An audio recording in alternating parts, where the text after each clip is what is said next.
हिंदी साहित्य के इतिहास में एक ऐसा नाम सूर्यकांत त्रिपाठी निराला का है, जिनकी कविताएं जो हैं वो कालजयी कविताएं हैं।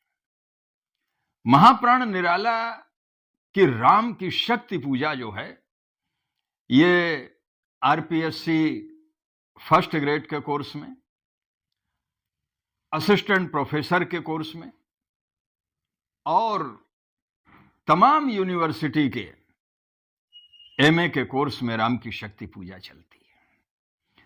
साथ ही जो राजस्थान से बाहर के राज्य हैं, वहां भी हायर एजुकेशन और व्याख्याता आदि की जो पात्रता परीक्षाएं होती हैं, उसमें भी राम की शक्ति पूजा को सम्मिलित किया गया है। तो सभी के लिए उपयोगी है ये, और मेरा ये सौभाग्य है या सुखद संयोग इसको कहें कि एक बार वृंदावन में आनंद वृंदावन नाम का जो आश्रम है स्वामी अखंडानंद जी सरस्वती का, उसमें अज्ञे जी की अध्यक्षता में 10 दिवसीय साहित्यिक संगोष्ठी हुई और उस संगोष्ठी का विषय था समाज परिवर्तन में साहित्य की भूमिका। और वो जो संगोष्ठी थी 10 दिन, मैं उस समय विद्यार्थी था, पर मैंने बड़े मनोयोग से पूरी संगोष्ठी सुनी। एक दिन क्या हुआ कि बरसात होने लगी। अब बरसात हुई तो बाहर जो व्यवस्था की गई थी वो नाकाफी हुई और अंदर हॉल में जाकर के सब साहित्यकार बैठ गए। अब जब अंदर साहित्यकार लोग बैठे तो वहां पर डॉक्टर शिवमंगल सिंह सुमन जी ने उस दिन निराला की राम की शक्ति पूजा का पाठ किया। अद्भुत पाठ, लोग रोमांचित हो गए। बिल्कुल निराला जी के अंदाज में उन्होंने शक्ति पूजा पढ़ी। और ये जो शक्ति पूजा के विषय में एक और बात उन्होंने, एक समय उनसे चर्चा चल रही थी मेरी उज्जैन में ही, तो उन्होंने बताया कि जो शक्ति पूजा है ना, जिस समय निराला जी अस्वस्थ थे, अस्पताल में थे, उस समय उन्होंने सब कवि मित्रों को बुलाया और कहा कि देखो, जिस समय मैं अंतिम श्वास लूं उसके बाद सब लोग शक्ति पूजा का पाठ करना। जैसे ही रात्रि में निराला ने अंतिम श्वास ली, सब कवि मित्रों ने एक साथ शुरू कर दिया, रवि हुआ अस्त ज्योति के पत्र पर लिखा अमर, रह गया राम रावण का अपराजय समर। अब ये जो राम रावण का अपराजय समर है, ये कवि की पीड़ा है कि व्यक्ति के अंदर दानवत्व भी है और देवत्व भी है, और दानवत्व जो है बार बार जो है शक्तिशाली हो जाता है, और जो है वो चाहिए तो ये कि देवत्व की विजय हो, रामत्व की विजय हो, सद्गुणों की समाज में विजय हो, पर लगता है कि ये निरंतर रामत्व और रावणत्व का संघर्ष समाज में चलता ही रहता है। इसलिए रह गया पद का प्रयोग निराला जी ने किया। दूसरा, निराला जी ने अंतिम श्वास ली, वैसे ही कविता कवियों ने शुरू की, रवि हुआ अस्त। निराला जी का भी नाम सूर्यकांत, तो उधर सूर्यास्त हो रहा है राम रावण युद्ध के समय, और उस समय सूर्यास्त के समय युद्ध का विराम हो रहा है, और इधर सूर्यकांत त्रिपाठी निराला रूपी जो सूर्य हैं वो अस्त हो रहे हैं, रवि हुआ अस्त। परंतु निराला की जो कीर्ति है वो भी साहित्य के पृष्ठों में अमर है, इसलिए ज्योति के पत्र पर लिखा अमर। जैसे किसी का स्वर्णिम इतिहास होता है, सुनहले पन्नों पर लिखा जाता है, ऐसे ही प्रकाश के पन्नों पर वह इतिहास अमर हो गया। निराला जी साहित्य में अमर हो गए। और ये पूरी जो शक्ति पूजा है, इसमें जो निराला जी ने समाज को उद्बोधन दिया है, प्रेरणा दी है। अरे भैया, निराला की शक्ति पूजा एक ऐसी कविता है, अगर कोई व्यक्ति डिप्रेशन में है, अवसाद में है, चिंता में है, तो सारी चिंताओं, टेंशन, अवसाद को दूर करने की औषधि है शक्ति पूजा। तो रवि हुआ अस्त ज्योति के पत्र पर लिखा अमर, रह गया राम रावण का अपराजय समर। आज का तीक्ष्ण सर विधृत क्षिप्र कर वेग प्रखर, सतशैल संवरण शील नील नव गर्जित स्वर। आज जो युद्ध हुआ है गजब का, तीक्ष्ण सर, तीखे से तीखे जो बाण हैं उनको विधृत धारण करके क्षिप्र कर बड़ी तेजी से उनका संधान राम कर रहे हैं, और वेग प्रखर, प्रखर वेग से वो तीर शत्रु सेना पर पहुंच रहे हैं। सतशैल संवरणशील, शैल कहते हैं भाले को, सैकड़ों भाले जो है आकाश में टकरा रहे हैं, उनके टकराने से जो तुमलत ध्वनि हो रही है, आकाश में जो आवाज आ रही है, सतशैल संवरणशील नील नव गर्जित स्वर, पूरा जो नील नव है, आकाश मंडल है, वो शब्दायमान हो रहा है। ध्वनि बिंब बना है कितना अच्छा इसमें। प्रतिपल परिवर्तित व्यूह, भेद कौशल सम। अब चूंकि युद्ध चल रहा है, आगे बताएंगे कि जो है रावण क्यों आज जो है ज्यादा शक्तिशाली दिखाई दे रहा है, आगे कविता में आएगा, अभी खुलासा नहीं कर रहा हूं, है ना। प्रतिपल परिवर्तित व्यूह, हर पल व्यूह बदलना पड़ रहा है राम की सेना को। भेद कौशल समूह, और जो युद्ध का कौशल है उसको भी परिवर्तित कर रहे हैं, व्यूह रचना भी परिवर्तित कर रहे हैं। राक्षस विरुद्ध प्रत्यूह क्रुद्ध कपि विषम हुआ। राक्षसों के विरोध में जो कपियों का प्रत्यूह है, झुंड है, वो विषम हूह की ध्वनि कर रहा है। ध्वनि बिंब फिर से बन रहा है, राक्षस विरुद्ध प्रत्यूह क्रुद्ध कपि विषम। विच्छुरित वह्नि राजीव नयन हत लक्षमाण। भैया, श्री राम राजीव नेत्र हैं, कमल के समान नेत्र, और कमल तो भैया शीतल होता है, पानी में रहता है, और राम राजीव नयन हैं, कमल नेत्र हैं। परंतु कंट्रास्ट देखें, विरोधाभास देखें कि राजीव नयन होते हुए भी राम के नेत्रों से आग की चिंगारियां निकल रही हैं। विच्छुरित माने फैलना, वह्नि माने आग, कहां से? राजीव नयन से। विच्छुरित वह्नि राजीव नयन। अब आग की चिंगारियां निकल रही, क्रोध का आवेश है। विच्छुरित वह्नि राजीव नयन हत लक्ष्मण लोहित लोचन, राम के नेत्र लाल हो रहे हैं। वैवर्ण नाम का सात्विक भाव, 8 जो सात्विक भाव हैं, स्तंभ स्वेद रोमांच स्वरभंग कंप वैवर्ण अश्रु और प्रलय, तो वैवर्ण नाम का सात्विक भाव आ गया रस दृष्टि से। रौद्र रस में यहां पर विच्छुरित वह्नि राजीव नयन हत लक्ष्मण, जो उनके बाण हैं वो लक्ष्य पर नहीं लग रहे हैं। अब क्यों नहीं लग रहे हैं वही आगे बताएंगे। विच्छुरित वह्नि राजीव नयन हत लक्ष्मण लोहित लोचन, रावण मद मोचन महीयान। रावण के मद को, उसके अहंकार को, उसके दंभ को, उसके राक्षसत्व को पराजित करने के लिए महीयान, जो महान उद्देश्य लेकर के राम चले थे, वो पूरा नहीं हो पा रहा है आज। राघव लाघव रावण बारण गत युग्म प्रहर। श्री राम का जितना भी लाघव है, युद्ध कौशल है, सब इस्तेमाल कर रहे हैं श्री राम जी, राघव लाघव। परंतु रावण वारण, रावण उस सारे युद्ध कौशल को निरस्त किए दे रहा है, असफल किए दे रहा है। तो वारण का अर्थ है निवारण एक तो, और दूसरा वारण शब्द का अर्थ हाथी होता है। गत युग प्रहर, 2 प्रहर बीत गए, अब वारण का देखो अर्थ आ जाएगा। उद्धत लंकापति मर्दित कपि दल बल बिस्तर।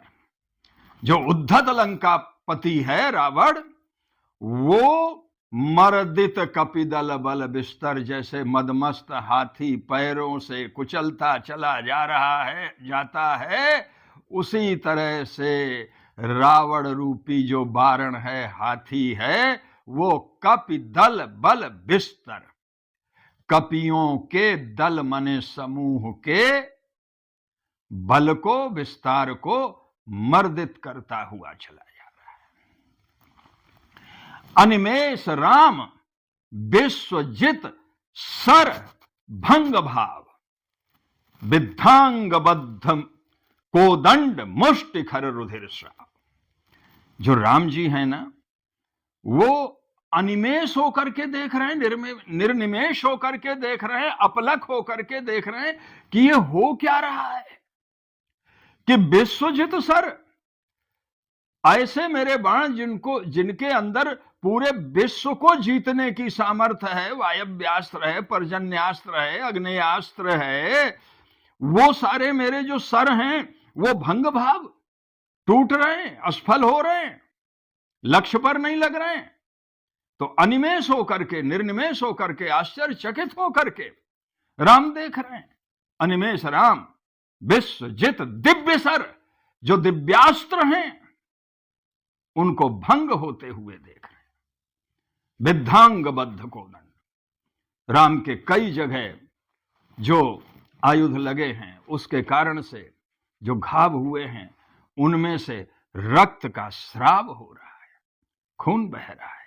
विद्धांग बद्ध कोदंड, फिर भी सशक्त मजबूती से अपनी मुट्ठी में कोदंड माने धनुष को, कोदंड का अर्थ लिख लें धनुष को, पकड़े हुए मुष्टि खर रुधिर, और जो रुधिर का श्राव है वो घावों से रिस रहा है, निस्यंदित हो रहा है, बह रहा है। रावण प्रहार दुर्वार, विकल बानर दलबल, और इधर जो रावण का प्रहार है वो कैसा है, दुर्वार, उसको रोक नहीं पा रहे हैं लोग। रावण प्रहार दुर्वार, विकल बानर दलबल, बंदरों का जो, बानर भालुओं की जो सेना है वो विकल हो रही है, उनका जो बल है, पराक्रम है, वो भी जो है थोड़ा सा दब रहा है। मूर्छित सुग्रीवांगद भीषण गवाक्ष गयनल, सुग्रीव मूर्छित हो गए, अंगद मूर्छित हो गए, विभीषण मूर्छित हो गए, गवाक्ष गए नल मूर्छित हो गए, वारित सौमित्र जैसे तैसे, जो सौमित्र माने लक्ष्मण, सुमित्रा के पुत्र सौमित्र है ना, जैसे तैसे प्रयास कर रहे हैं रोकने का, वारण करने का। भल्लपथ जामवंत प्रयास कर रहे हैं, अगणित मल्लरोध, और अगणित जो मल्ल हैं, योद्धा हैं, वो भी रोध करने का, जो प्रहार है उससे अपने आप को बचाने का प्रयास कर रहे हैं। गर्जित प्रलयाब्धि क्षुब्ध हनुमत केवल प्रबोध, प्रलय कालीन अब्धि का अर्थ लिख लें समुद्र, प्रलय कालीन समुद्र के समान गर्जना करता हुआ, प्रलय कालीन क्षुब्ध समुद्र के समान गर्जना करता हुआ जो हनुमान है, श्री हनुमान जी हैं, केवल प्रबोध, वो पूरी तरह से धैर्य से युक्त हैं, अविचलित हैं। कैसे लग रहे हैं? हनुमान जी का चित्र खींचा है निराला ने।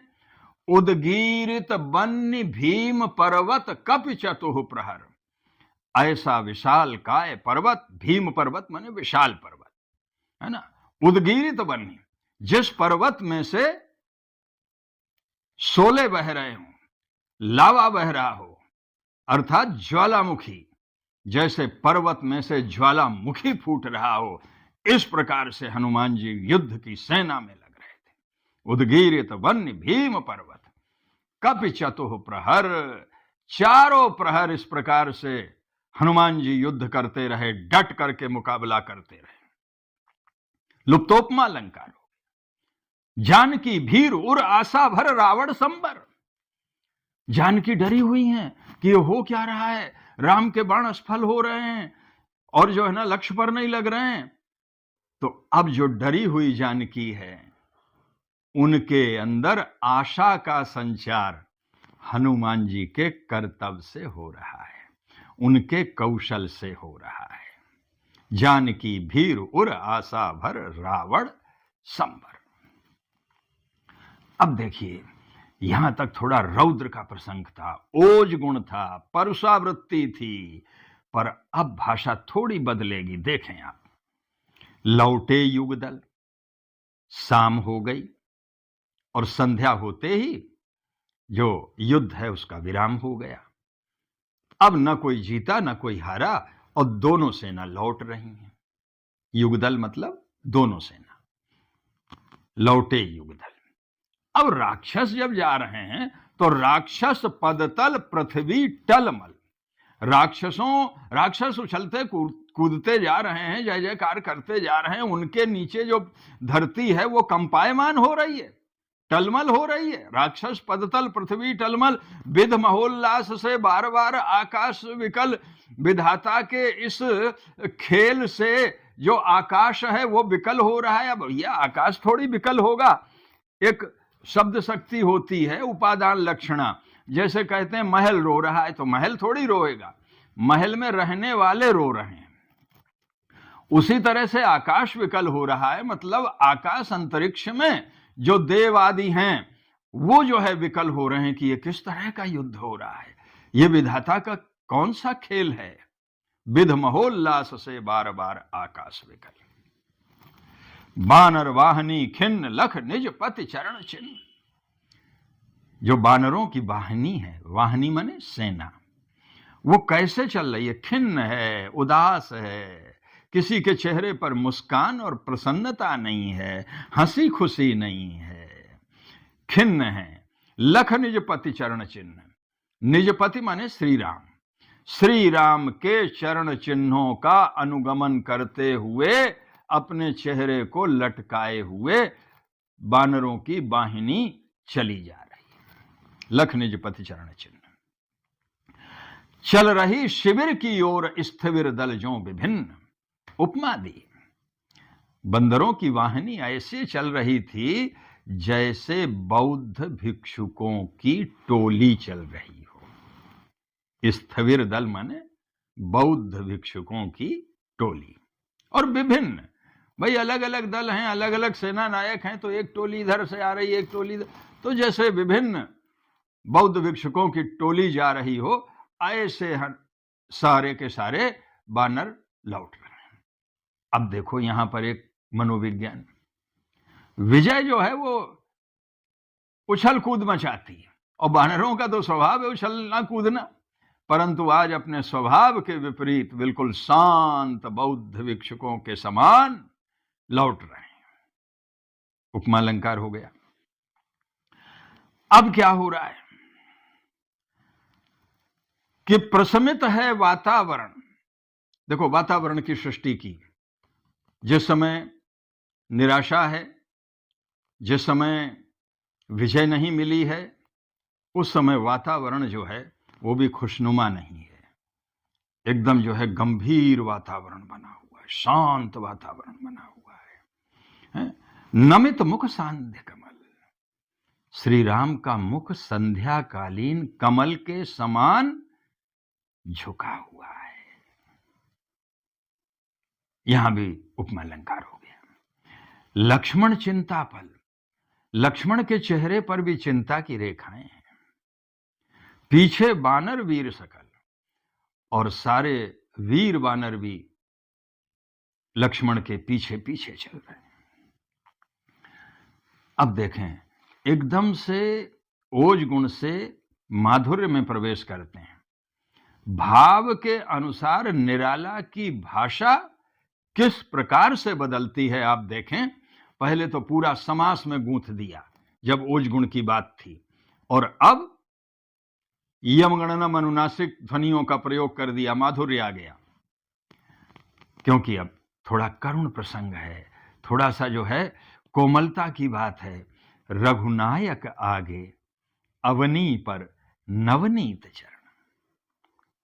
आगे आगे रघुनायक श्री राम चल रहे हैं और अवनी माने धरती पर नवनीत चरण, मक्खन के समान जो श्री राम के कोमल चरण हैं, उनको रखते हुए, सुकुमार चरणों को रखते हुए आगे बढ़ रहे हैं। कोमलता का बिंब बना, स्पर्श बिंब बना, श्लथ धनुगुण है। अब राम के रूप का वर्णन किया है कि उनके धनुष का जो गुण है, गुण माने प्रत्यंचा, डोरी, गुण माने डोरी। श्लथ, श्लथ माने ढीली पड़ गई। अब दिन भर धनुष खींच खींच के डोरी ढीली पड़नी थी, श्लथ धनुगुण है। और कटिबंध त्रस्त, जो कमर बंद बांध रखा है, जिसमें तूणीर धरण, तूणीर लटका रहता है। तूणीर माने तरकस, बाणों के रखने की जो पेटी है, ये सब ढीले पड़े हुए हैं। अब फिर देखो, आहार्य होता क्या है कि जो अनुभव हैं वो कायिक अनुभव, वाचिक अनुभव, सात्विक अनुभव और आहार्य। आहार्य कहते हैं वेशभूषा को। अब युद्ध के मैदान में कोई जा रहा है तो ढीले ढाले वस्त्र पहन के थोड़ी जाएगा, सारे कसे हुए वस्त्र रहेंगे। राम भी जिस समय युद्ध में जाते हैं तो पूरी जो 14 वर्ष की लंबी लंबी जटाएं हैं, उनको दृढ़ता पूर्वक बांध करके जाते हैं। परंतु शाम को लौटते समय आज दृढ़ जटा मुकुट हो विपर्यस्त, प्रतिलट से खुल फैला पृष्ठ पर, बाहुओं पर, वक्ष पर विपुल। राम की जो लंबी लंबी 14 वर्ष की काली काली जटाएं हैं, वो पृष्ठ पर फैली हुई हैं, भुजाओं पर फैली हुई हैं और वक्ष पर फैली हुई। अब इन जटाजूट के भीतर जो राम का व्यक्तित्व है वो कैसा लग रहा है, उसके लिए बहुत अच्छी उत्प्रेक्षा दी है निराला जी ने कि उतरा ज्यों दुर्गम पर्वत पर नई सांधकार चमकती, दूर ताराएं ज्यों हों कहीं पार। राम के वक्ष पर, भुजाओं पर, पृष्ठ पर फैली हुई जटाएं ऐसी लग रही हैं जैसे किसी दुर्गम पर्वत पर नैशांधकार, मतलब निशा का, रात्रि का अंधकार उतर आया हो। और जो दोनों नेत्र हैं राम के, वो ऐसे लग रहे हैं जैसे अंधेरे में 2 तारे चमक रहे हों। आए सब शिविर, सब लोग शिविर, शिविर मतलब जो आश्रय स्थल है, जहां पर सेना रुकती है, तो शिविर में आ गए। सानु पर, सानु का अर्थ लिख लीजिए पर्वत की चोटी। अब पर्वत की चोटी पर नहीं सेना रुकेगी भाई, पर्वत की चोटी पर जो समतल भाग है वहां पर शिविर है, तो उस पर पहुंच गए हैं। पर्वत के मंथर, मंथर का मतलब है धीरे धीरे चल करके आए, दौड़ लगा के नहीं आए, तेजी से नहीं, क्योंकि उत्साह नहीं है ना, तो धीरे धीरे अपने शिविर में पहुंचे। सुग्रीव, विभीषण, जामवंत, आदिक वानर सब पहुंच गए। सेनापति दल विशेष के अलग अलग जो वानर की सेना है, भालुओं की सेना है, उनके जो सेनापति हैं वो भी पहुंच गए हैं। अंगद पहुंच गए हैं, हनुमान पहुंच गए हैं, नलनील पहुंच गए हैं, गवाक्ष पहुंच गए हैं। और किस लिए एकत्रित अब हो रहे हैं? प्रात के रण का समाधान करने के लिए, कि अब कल प्रातः काल फिर से युद्ध किस प्रकार से, किस तरह की व्यूह रचना से किया जाए। अब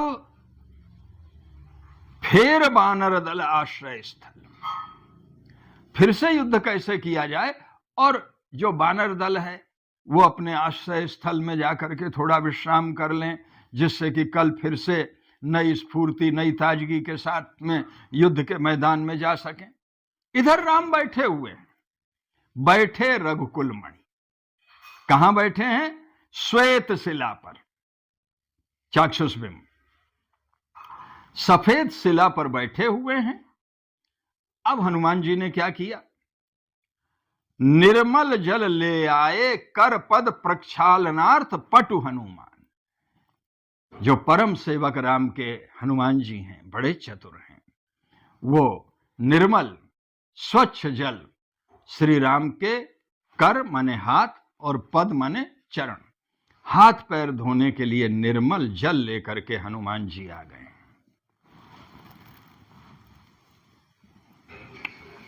अन्य वीर सर के गए तीर संध्या विधान।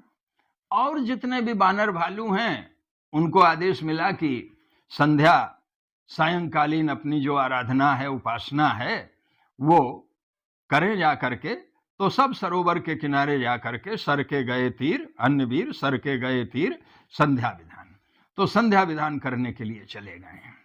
अब शक्ति पूजा में देखो बानर भालू भी सब चले गए हैं संध्या विधान करने के लिए।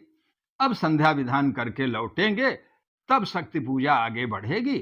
तब तक आज मैं भी विश्राम देता हूं आप लोगों को।